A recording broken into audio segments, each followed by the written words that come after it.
أفحسبتم أنما خلقناكم عبثا وأنكم إلينا لا ترجعون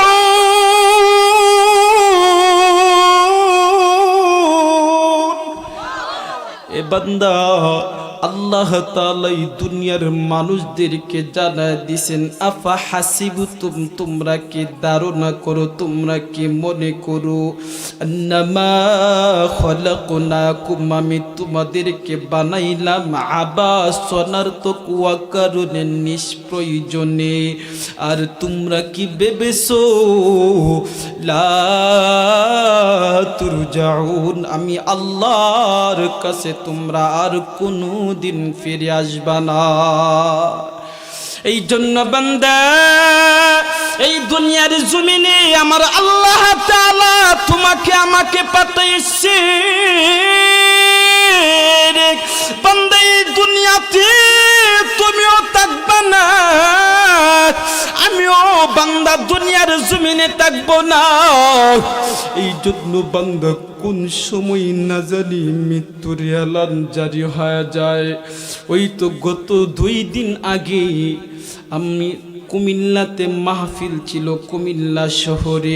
কুমিল্লা শহরে যাওয়ার পথে রাস্তায় দেখলাম একটা যুবক মোটরসাইকেল অ্যাক্সিডেন্ট করিয়া তার মাথার উপর দিয়া বিশাল বড় গাড়ির চাকতিগুলা গেছে যুবকের মগজগুলা টুকরা টুকরা হইয়া ছড়ায়া ছিটায়া রাস্তার মধ্যে পয়রা আছে দেখা বললাম হায়রে কোন মায়ের সন্তান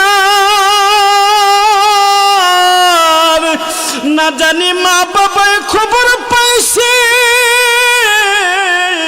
আমার সন্তান দুনিয়ার জমিন ছেড়ে বিদায় হয়ে গেছে এরকম ভাবে কত যুবক দুনিয়ার জমিন ছেড়ে বিদায় হয়ে যাইতেছে এই জন্য বান্দা এই দুনিয়ার জমিন থেকে বান্দা সবাইকে বিদায় হতে হবে এই দুনিয়ার জমিনে আমরা কেউ থাকবো না এই দুনিয়ার জমিনে আমরা থাকবো কথা বলেন না কেন নাকি মানুষ যখন মৃত্যুবরণ করে তাকে চিরদিনের জন্য ইসিওয়ালা রুমের ভিতরে সুন্দরভাবে সাজায়া হ্যাঁ তাহলে কি করে মাটির ভিতরে ঢুকায়া দেই শেষ দুনিয়ার সমস্ত সম্পর্কগুলাই মৃত্যুর সঙ্গে সঙ্গেই শেষ হয়ে যায় এই জন্য বান্দা মৃত্যুর কথা বেশি বেশি করে বান্দা তুমি স্মরণ করো আজকে দেখা যায় টাকাওয়ালা ভাই টাকার গরম দেখাও পয়সাওয়ালা ভাই তুমি পয়সার গরম দেখাও এই ক্ষমতাওয়ালা ভাই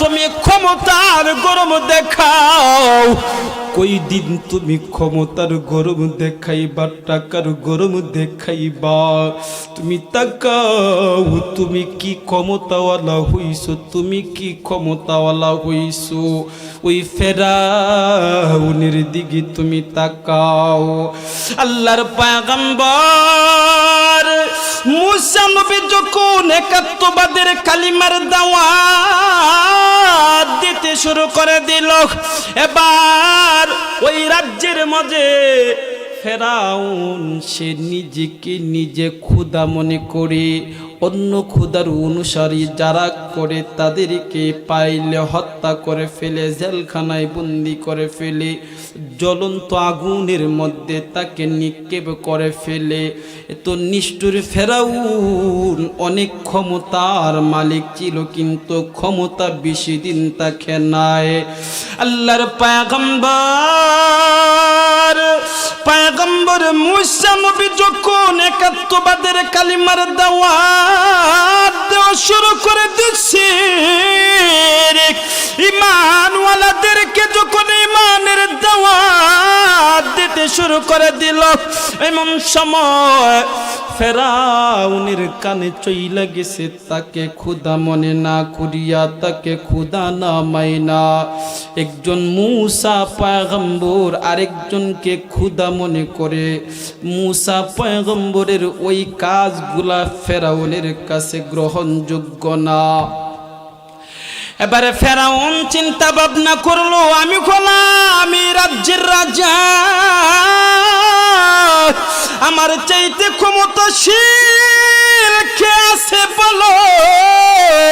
এবারে ফেরাউন মনস্থ করলো, সেনাপতিদেরকে নিয়ে চিন্তা ভাবনা করলো মূসাকে ধ্বংস করে ফেলবে এবং ঈমান যারা আনছে তাদেরকে একেবারে ধ্বংস করে ফেলবে। এক পর্যায়ে দেখা যায় ওই ফেরাউন এবার অর্ডার দিয়ে দিচ্ছেন মূসা এবং কালিমাওয়ালা ঈমানদারদেরকে হত্যা করার জন্য নির্দেশ দিয়ে দিয়েছেন।